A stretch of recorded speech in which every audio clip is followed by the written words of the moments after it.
Give one example of situation in which mean is appropriate measure of central tendency. And second is mean is not an appropriate measure of central tendency, but the median is an appropriate measure of central tendency.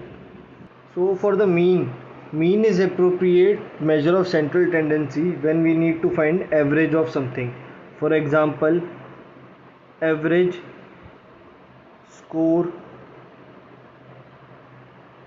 of students.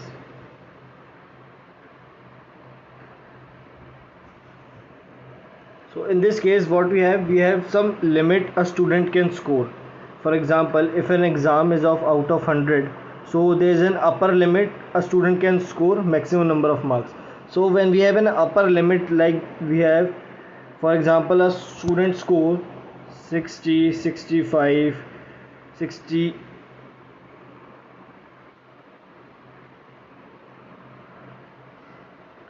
68 and so on, and but he can at most score 100 marks, and at least or the least marks he can score is 0. So in that case the central tendency will be appropriated as mean. In this case we won't consider the median as a central tendency. For example, we have scores of a student as 60, 65, 78, 82 and 88 out of 100 in 5 subjects. So the average or the mean of this value will be 74.6. So in this case we'll consider mean, and while in this case median will be 78.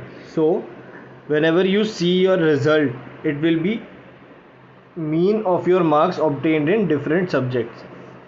And in case when we do not have the upper limit to any quantity, for example in this case it was 100. So for example, in a cricket match some player have scored different score in different matches.